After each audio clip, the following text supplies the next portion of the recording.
Guru P3K ini dulu menghina buruh miskin.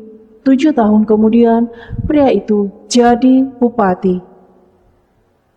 Bayangkan seorang guru P3K bernama Laras, wanita sederhana yang setiap hari mengajarkan harapan kepada murid-muridnya, tetapi diam-diam hidupnya sendiri nyaris runtuh karena pengorbanan yang tidak pernah diketahui siapapun. Dulu, ia pernah menghina dan menolak Bagas, lelaki miskin buruh angkut batu yang datang melamarnya dengan cincin perak sederhana di bawah derasnya hujan. Semua orang mengira Laras memilih harta. Semua orang mengira ia tega membuang cinta sejatinya demi pria kaya. Namun, siapa sangka di balik kata-kata kejam itu, Laras sedang menyelamatkan ibunya dari jeratan rentenir dan membebaskan Bagas dari penderitaan yang seharusnya bukan miliknya. Bukankah dalam hidup kita sering melihat seseorang hanya dari luarnya saja? Kita mudah menilai, mudah menghakimi, mudah percaya bahwa orang yang pergi berarti tidak setia, dan orang yang menolak berarti tidak mencintai. Padahal, ada luka yang sengaja disembunyikan, ada air mata yang jatuh diam-diam, ada pengorbanan yang tidak pernah diumumkan kepada dunia. Kisah Laras dan Bagas menghubungkan kita dengan kenyataan bahwa cinta sejati tidak selalu berbentuk pelukan, senyum, atau janji manis. Kadang, cinta hadir dalam bentuk keputusan paling menyakitkan, melepaskan orang yang dicintai agar ia tidak ikut tenggelam dalam penderitaan. 7 tahun kemudian, takdir mempertemukan mereka kembali. Bagas, yang dulu miskin, kini menjadi Bupati Arjosari. Sementara Laras, yang dulu disangka mengejar kemewahan, justru hidup sebagai janda miskin, tetap mengajar sebagai guru P3K, dan berjuang sendirian merawat putrinya yang sakit-sakitan. Dari kisah ini, kita belajar bahwa jangan pernah terlalu cepat menghakimi masa lalu seseorang. Sebab di balik satu keputusan yang tampak salah, bisa jadi ada cinta, bakti, dan pengorbanan yang sangat besar. Agenda kisah ini bukan hanya tentang cinta lama yang kembali bertemu, tetapi tentang kesabaran, fitnah, harga diri, pengampunan, dan keyakinan bahwa Allah tidak pernah tidur melihat hambanya yang tulus bertahan dalam penderitaan. Dan dampaknya, kisah ini akan membuat kita bertanya pada diri sendiri, pernahkah kita salah menilai seseorang hanya karena tidak tahu luka yang ia sembunyikan? Pernahkah kita membenci orang yang sebenarnya sedang berkorban untuk kita? Maka simak kisah mengharukan Laras dan Bagas sampai akhir, karena rahasia terbesar justru terbuka ketika hati hampir menyerah. Jangan lupa dukung channel Pagar Cerita dengan cara subscribe, like, dan share kisah ini kepada orang-orang terdekat kalian. Karena mungkin dari satu cerita sederhana ada hati yang tersentuh, ada air mata yang jatuh, dan ada seseorang yang kembali belajar untuk tidak menyerah pada takdir. Hujan sore itu turun dengan deras di Arjosari. Jalanan berlumpur, aroma tanah basah menyelimuti setiap sudut gang kecil di pinggiran kota. Di sebuah rumah sederhana yang hampir roboh, Laras menatap jendela kusam sambil menahan isak. Ia tahu hari ini adalah hari yang menentukan, hari di mana cintanya pada Bagas mungkin akan hancur demi menyelamatkan nyawa ibunya.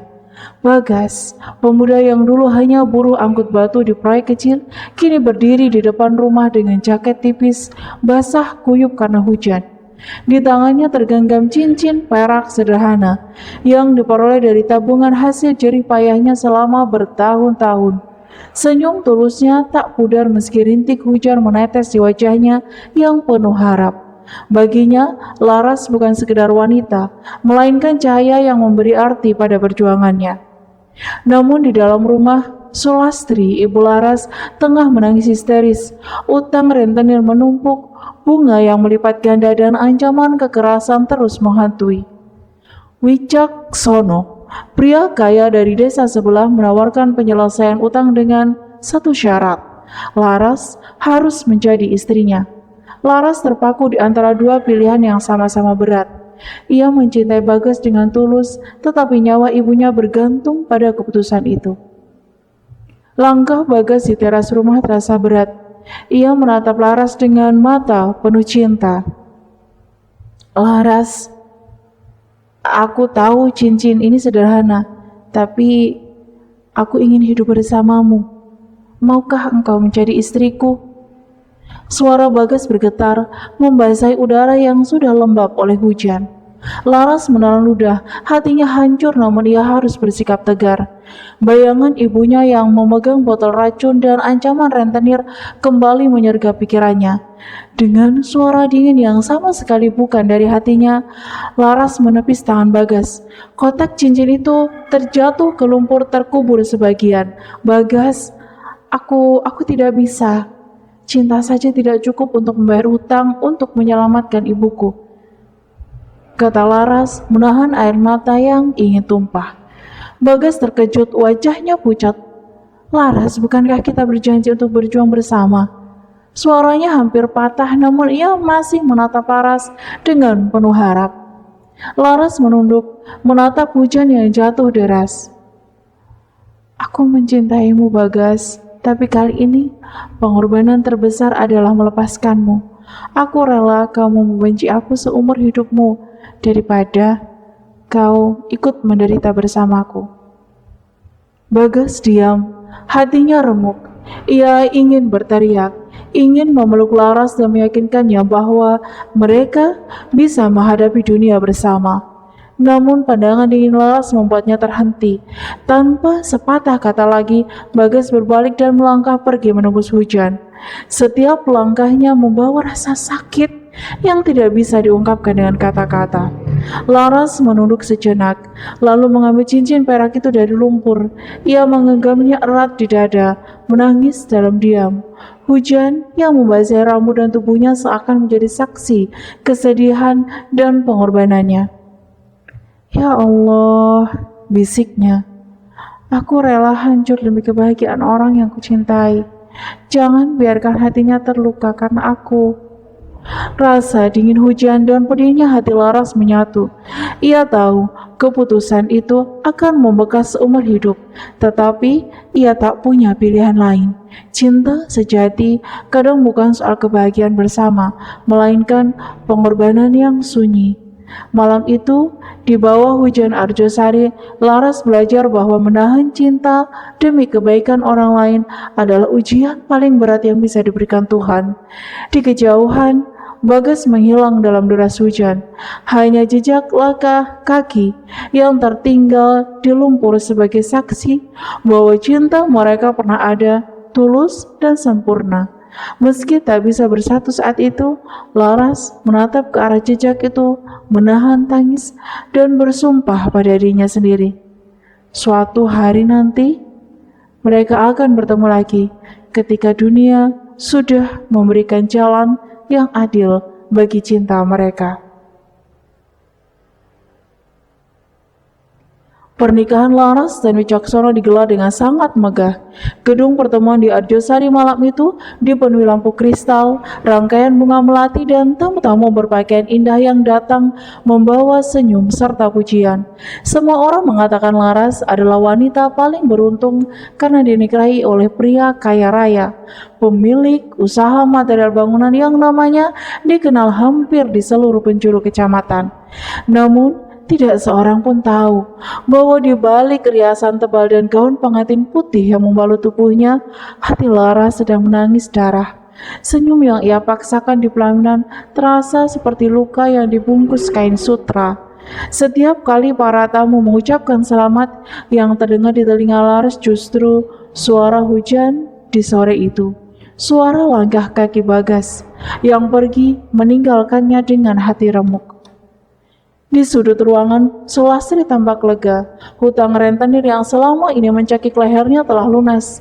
Tidak ada lagi orang kasar yang menggedor pintu. Tidak ada lagi ancaman. Tidak ada lagi botol racun yang harus ia genggam untuk menekan putrinya. Tetapi kelegaan Sulastri dibayar dengan hancurnya masa depan Laras. Malam pertama yang seharusnya menjadi awal kebahagiaan berubah menjadi pintu neraka. Ketika pintu kamar mewah itu tertutup, wajah ramah Wicaksono hilang seketika.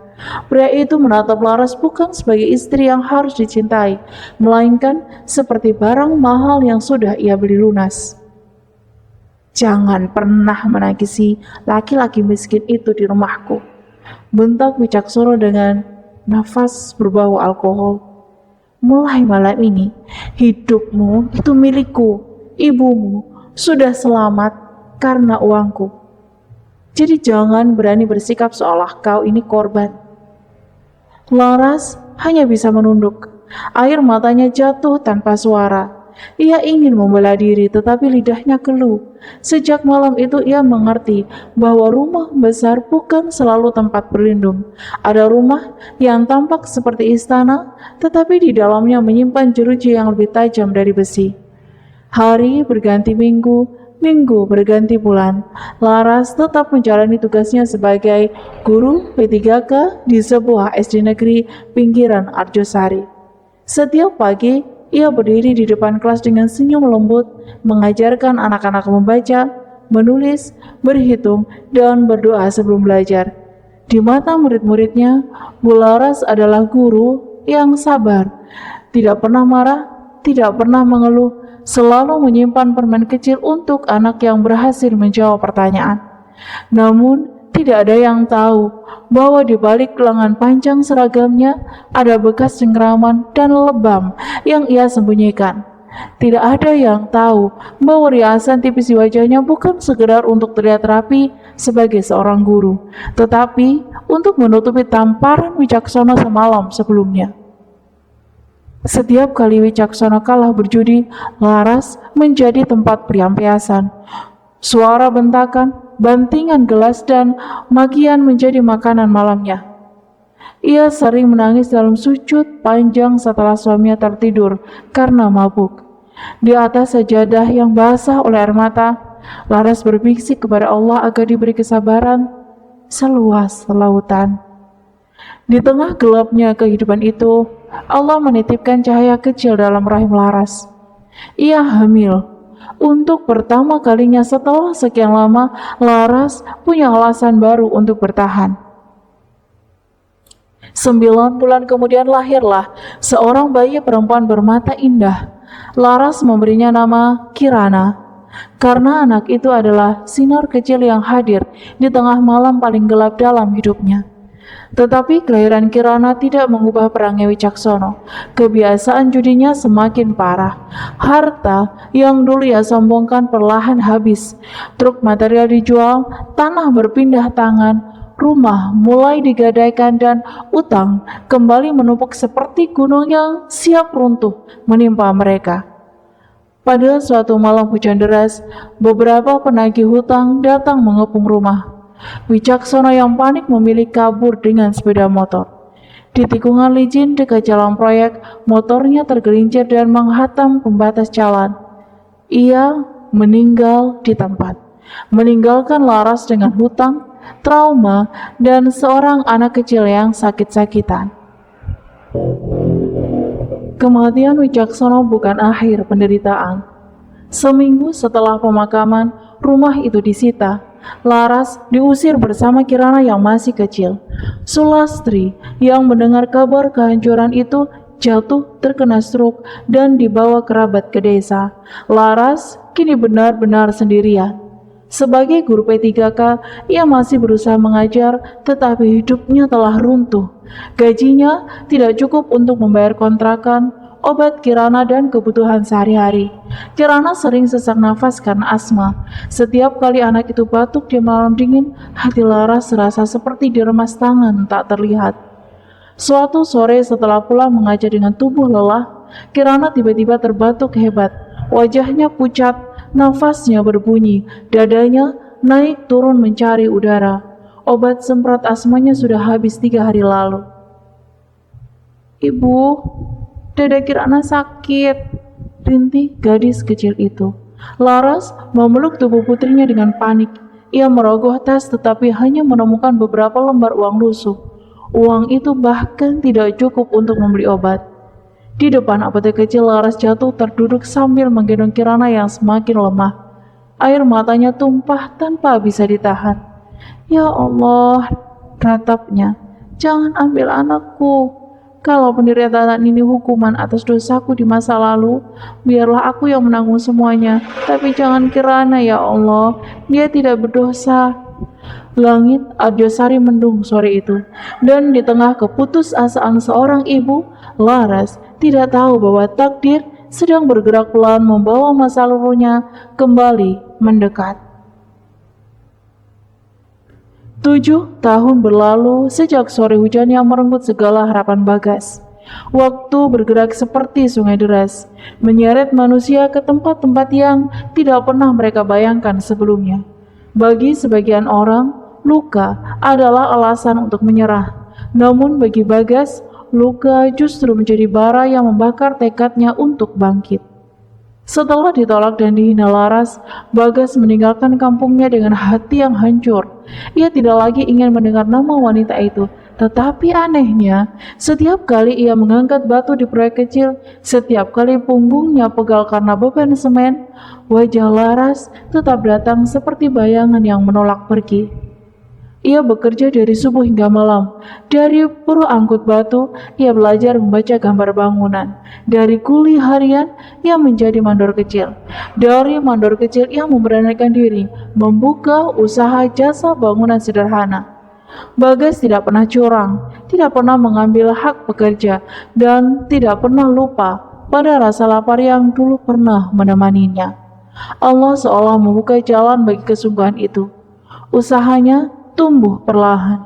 Namanya dikenal karena kejujuran dan kepeduliannya pada rakyat kecil. Bagas sering memperbaiki rumah warga miskin tanpa meminta bayaran penuh. Ia membantu musola yang hampir roboh, membangun saluran air di kampung yang sering banjir, dan memberi pekerjaan kepada pemuda-pemuda yang dulu dianggap tidak berguna oleh lingkungannya. Kebaikan yang dilakukan diam-diam itu akhirnya menyebar dari mulut ke mulut. Ketika masyarakat Arjosari membutuhkan pemimpin baru, nama Bagas muncul sebagai harapan.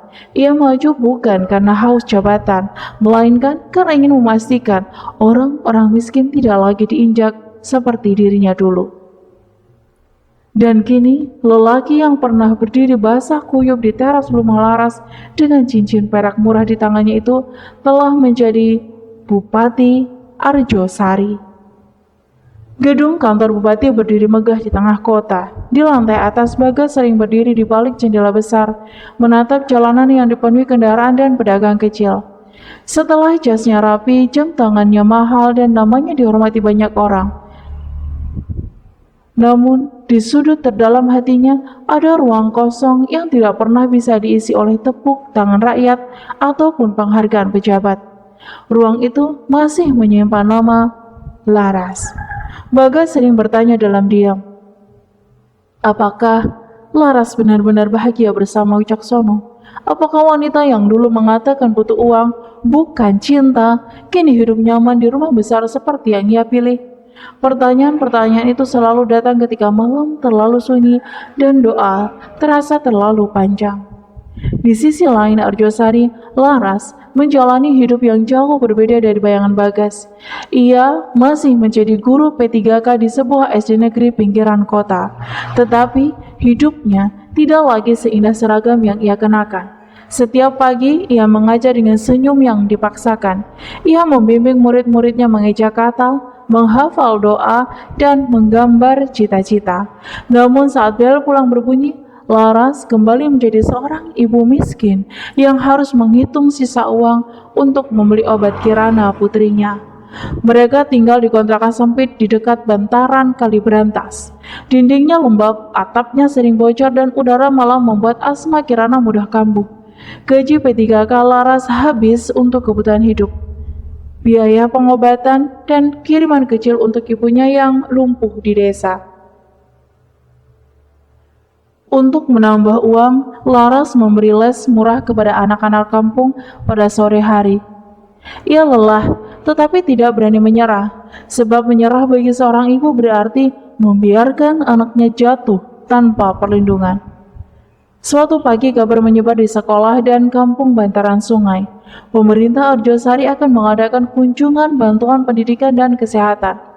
Ada pembagian susu, vitamin, alat tulis dan pemeriksaan kesehatan gratis untuk anak-anak. Mendengar itu mata Laras lebih langsung menyala. Ia tidak memikirkan dirinya. Yang ia pikirkan hanya Kirana, anak kecilnya yang semakin sering sesak nafas. Acara digelar di lapangan dekat bantaran sungai. Warga datang berbondong-bondong. Ibu-ibu yang menggendong anak, lansia yang membawa kartu bantuan, dan anak-anak berlari di antara tenda-tenda putih. Laras datang dengan pakaian sederhana menggandeng Kirana yang wajahnya pucat namun tetap tersenyum kecil. "Tunggu di dekat tenda itu ya nak," ucap Laras lembut kepada putrinya. "Ibu akan ambilkan susu dan vitamin untuk Kirana." Kirana mengangguk. Laras selalu masuk ke antrian panjang yang mulai berdesakan. Matahari naik semakin tinggi. Debu bercampur keringat membuat udara terasa pengap. Beberapa orang mulai saling dorong karena takut tidak kebagian bantuan. Tetapi suara sirine terdengar dari kejauhan. Iring-iringan mobil hitam memasuki lapangan. Warga mulai bersorak. "Pak Bupati datang! Pak Bagas datang!" Nama itu menghantam dada Laras seperti batu besar. Bagas. Laras membeku sesaat. Ia mencoba menenangkan diri. Mungkin hanya kebetulan. Mungkin Bagas yang dimaksud bukan Bagas yang dulu. Di dunia ini kan banyak orang bernama Bagas. Tetapi ketika pintu mobil utama terbuka dan seorang pria tinggi tegap turun dengan kemeja putih lengan tergulung, seluruh tubuh Laras mendadak kehilangan tenaga. Itu dia Bagas. Wajah yang tidak pernah bisa ia hapus dari ingatan. Mata yang dulu menatapnya penuh cinta sebelum ia hancurkan dengan kata-kata hina. Pria miskin yang pernah ia tolak di bawah hujan, kini berdiri gagah sebagai pemimpin Arjosari. Pada saat yang sama, kerumunan mendorong Laras dari belakang. Kakinya terpeleset di tanah becek. Tubuhnya jatuh ke lumpur, kerudungnya kotor, tangannya gemetar, dan rasa malu membakar wajahnya. Ia berusaha berdiri, tetapi ketika ia mengangkat kepala, mata Bagas tepat menatap ke arahnya. Waktu seolah berhenti. Bagas mematung. Payung yang dibawa ajudannya sedikit miring, tetapi ia tidak peduli. Di antara ratusan wajah warga, ia melihat sepasang mata yang sangat ia kenal. Mata Laras. Meski wajah itu kini lebih tirus, lebih lelah, dan lebih penuh luka kehidupan, Bagas tidak mungkin salah. Laras panik. Ia menarik ujung kerudungnya untuk menutupi sebagian wajahnya. Tanpa memedulikan antrian dan bantuan yang belum ia dapatkan, ia berlari menerobos kerumunan menuju Kirana. "Ibu kenapa?" tanya Kirana bingung. "Pulang nak, kita harus pulang sekarang," jawab Laras dengan nafas bergetar. Ia menggandeng Kirana dan pergi secepat mungkin, meninggalkan lapangan, meninggalkan bantuan, dan meninggalkan masa lalu yang baru saja berdiri kembali di hadapannya. Bagas masih terpaku, dadanya bergemur hebat. Mengapa Laras ada di tempat itu? Mengapa ia berpakaian lusuh? Mengapa ia mengantri bantuan seperti rakyat miskin yang kelaparan? Bukankah ia memiliki kekayaan wicaksono? Saat Bagas melangkah ke tempat Laras terjatuh, matanya menangkap sebuah dompet kecil berwarna coklat yang tercecer di lumpur. Ia membungkuk, mengambilnya, lalu membuka isi dompet itu dengan tangan yang tidak lagi tenang. Di dalamnya ada KTP Laras, kartu identitas P3K, dan selembar foto kecil seorang anak perempuan bermata indah. Pada data itu, status Laras tertulis jelas, janda mati. Dada Bagas terasa dihantam sesuatu yang sangat keras. Semua prasangka yang ia simpan selama 7 tahun mulai retak, satu persatu. "Ajudan," panggil Bagas dengan suara rendah namun tegas. Seorang pria berpakaian rapi segera mendekat. "Siap Pak Bupati." Bagas menyerahkan dompet itu dengan tangan gemetar.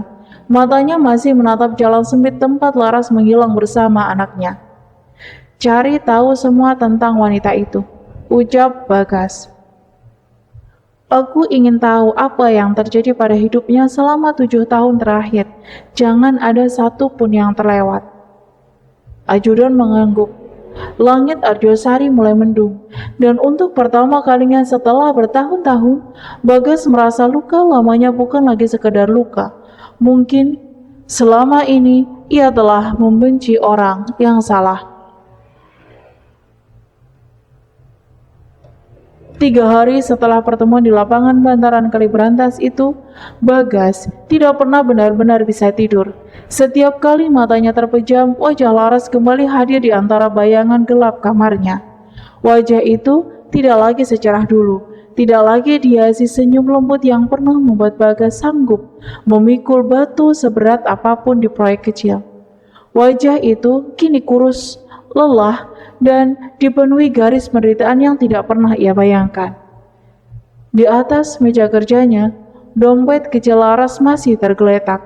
Dompet itu sudah dibersihkan dari lumpur, tetapi bagi Bagas, noda yang tertinggal di hatinya justru semakin pekat.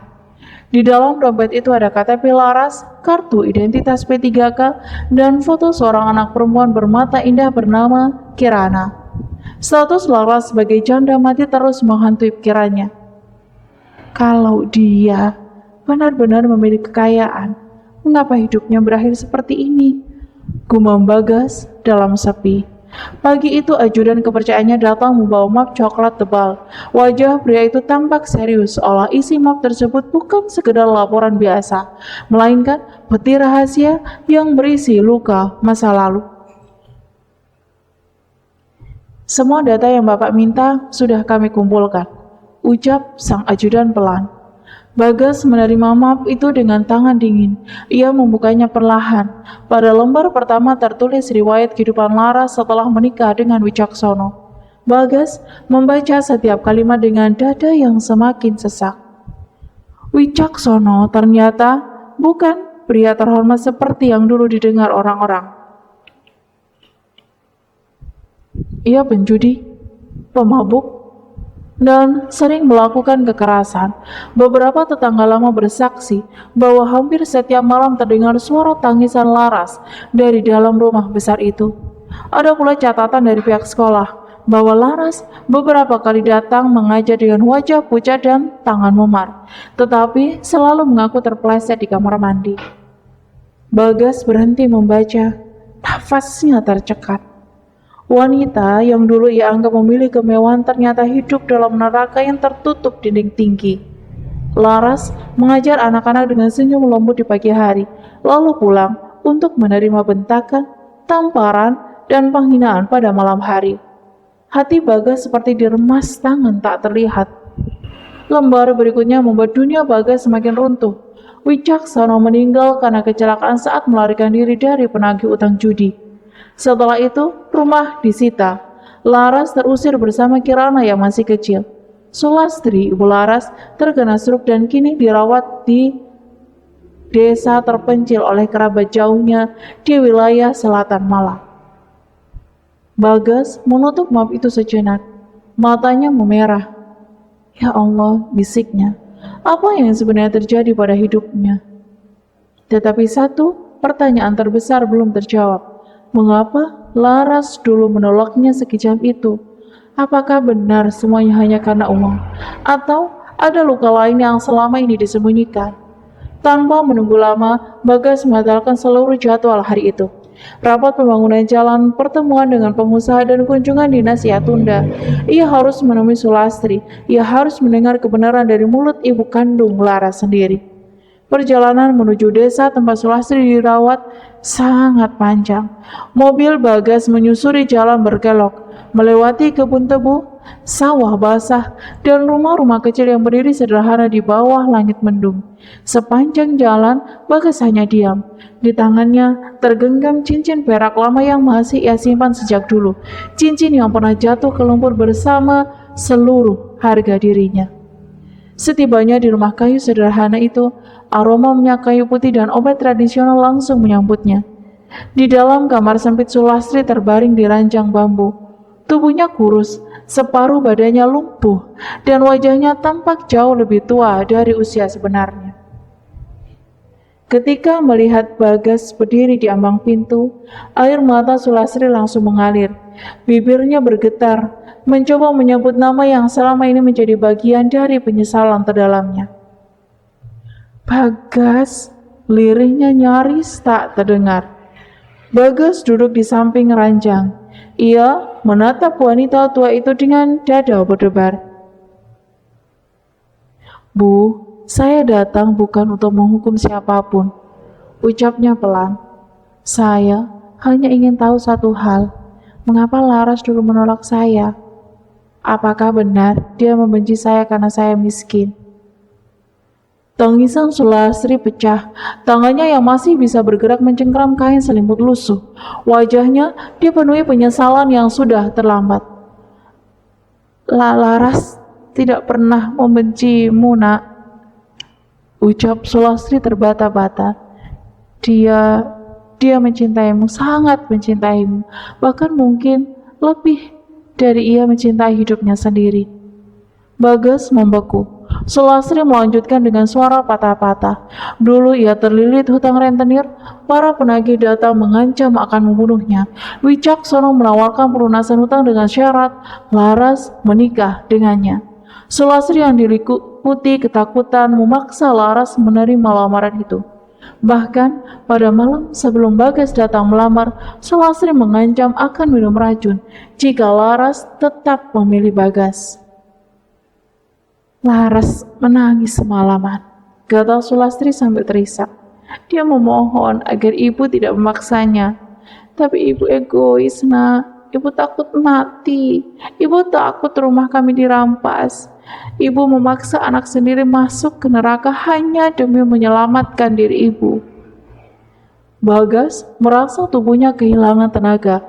Dunia seolah berhenti bergerak. Jadi hinaan itu, suaranya nyaris hilang. Sandiwara, jawab Sulastri. Dia sengaja membuatmu membencinya agar kamu pergi. Dia tidak mau kamu ikut menanggung hutang kami.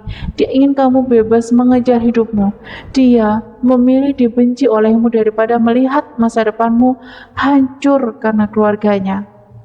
Bagas menunduk.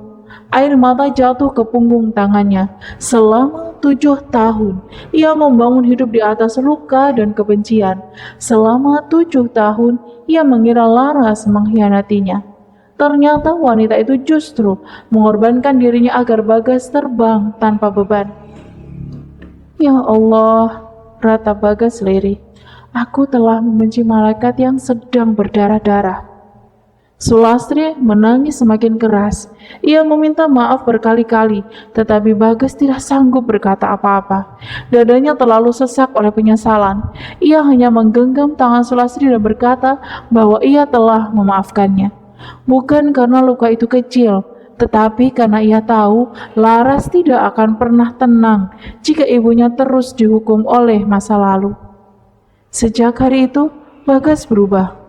Setiap malam setelah pekerjaannya sebagai Bupati Arjosari selesai, ia diam-diam datang ke dekat kontrakan Laras di bantaran Kalibrantas. Ia tidak langsung menemui Laras karena takut wanita itu lari semakin jauh. Ia hanya mengawasi dari kejauhan, memastikan Laras dan Kirana aman. Dari balik kaca mobil, Bagas sering melihat Laras menyiapkan bahan ajar untuk murid-muridnya di bawah lampu redup. Kadang ia melihat Kirana batuk-batuk, lalu Laras memeluk anak itu sambil membaca doa. Setiap pemandangan itu membuat Bagas ingin turun, memeluk mereka dan membawa mereka pergi dari kemiskinan, tetapi ia menahan diri. Ia ingin datang dengan cara yang tidak membuat Laras merasa rendah. Namun dunia politik tidak mengenal belas kasihan. Lawan-lawan Bagas yang selama ini marah karena proyek kotor mereka dihentikan, mulai mencari celah untuk menjatuhkannya. Mereka menyewa orang untuk membuntuti Bagas. Foto-foto mobil dinasnya yang sering berhenti di dekat bantaran Kalibrantas berhasil diambil. Bahkan ada foto Bagas berdiri menatap rumah kontrakan Laras dari kejauhan. Keesokan paginya berita itu meledak. Media sosial dipenuhi tuduhan. Portal berita lokal menulis judul yang kejam. Skandal Bupati Arjosari. Diam-diam kunjungi janda miskin di bantaran sungai. Dalam hitungan jam, kantor bupati dikepung demonstran. Nama Bagas yang dulu harum mendadak diseret ke lumpur fitnah. Wartawan menuntut klarifikasi. Para lawan politik tersenyum puas dari balik layar. Di ruang kerjanya, Bagas berdiri tenang, tetapi hatinya gelisah. Ia tidak takut akan kehilangan jabatan. Yang ia takutkan adalah Laras dan Kirana akan menjadi bulan-bulanan pabrik. Konferensi pers digelar siang itu. Di hadapan puluhan kamera, Bagas berdiri di podium dengan wajah letih namun tegar. Saya bersumpah atas demi Allah, ucap Bagas, bahwa tuduhan itu fitnah. Saya tidak pernah menggunakan jabatan ini untuk perbuatan hina. Wartawan terus mendesak, demonstran berteriak di luar pagar. Bagas tahu, satu-satunya cara paling cepat menyelamatkan dirinya adalah membuka semua kisah masa lalu Laras. Tetapi ia tidak akan melakukannya. Ia tidak mau menjadikan luka Laras sebagai tameng. Maka Bagas menarik nafas panjang. Jika kebenaran saya dianggap membawa kegaduhan bagi Arjosari, katanya pelan, maka hari ini saya siap kalimat itu terhenti. Ketika keributan pecah di sisi halaman, seorang wanita berpakaian sederhana menerobos barisan petugas keamanan. Rambutnya tertutup kerudung kusam, wajahnya pucat tetapi matanya menyala penuh keberanian. "Lepaskan saya!" teriak wanita itu. "Pak Bagas tidak bersalah." Bagas terbelarak. "Laras," bisiknya. Semua kamera berbalik menyorot wanita itu. Laras melangkah ke podium dengan nafas terengah-engah. Ia berdiri di samping Bagas, menatap ratusan mata yang siap menghakiminya. "Saya wanita yang ada dalam berita itu," ucap Laras lantang meski suaranya bergetar.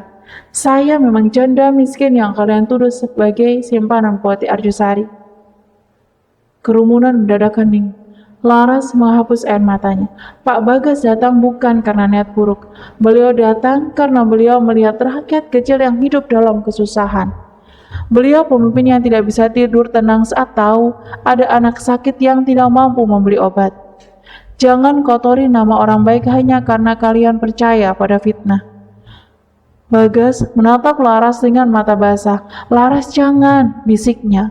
"Kamu tidak perlu melakukan ini." Tetapi Laras tidak berhenti. "Saya memang miskin, saya memang janda, saya memang hidup susah bersama anak saya. Tapi kemiskinan saya bukan alasan bagi kalian untuk menjadikan saya alat menghancurkan orang baik."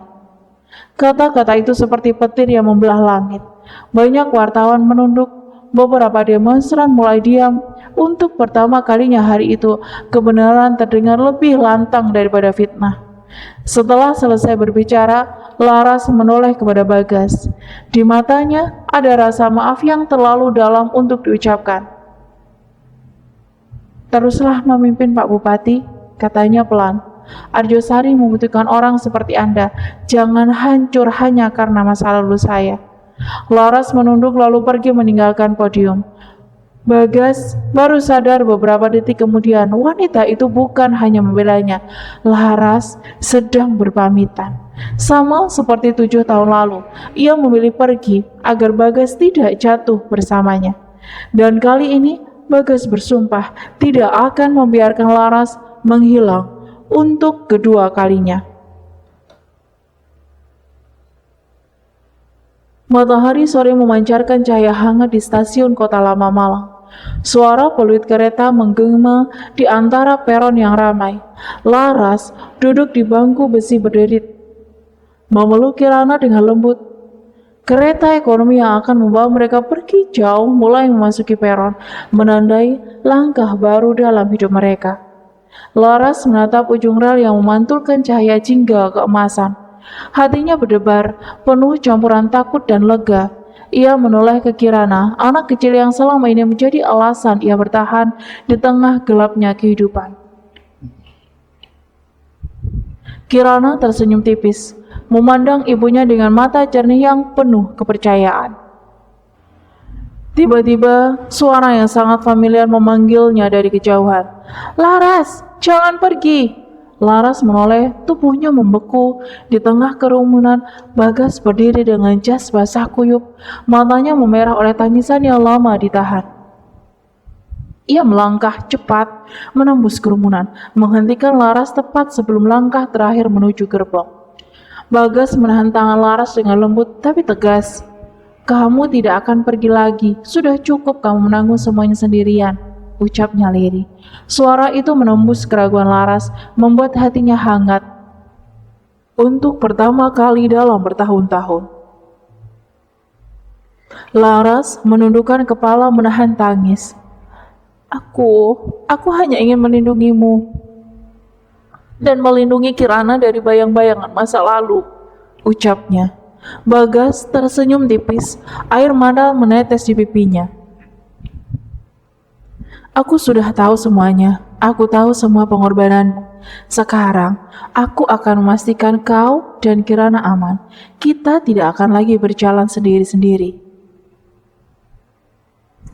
Bagas berlutut, memeluk Kirana lalu meraih tangan Laras. Rasa takut dan kesepian yang selama ini menyesakkan dada Laras perlahan hilang. Di peron yang ramai itu, mereka bertiga berdiri bersama, menatap dunia dengan keberanian baru. Kereta yang tadinya akan membawa Laras pergi kini terasa sebagai saksi pertemuan kembali mereka. Laras merasakan hangatnya genggaman Bagas. Anak kecil di pelukannya tidak lagi merasa rapuh. Dan Bagas yang dulu hanya bisa menatap dari kejauhan, kini bisa melindungi mereka sepenuhnya. Beberapa minggu kemudian, kehidupan mulai menemukan ritmenya. Laras tetap menjadi guru P3K, tetapi kini ia mengajar dengan hati yang lebih damai, tidak terbebani rasa bersalah atau rasa takut.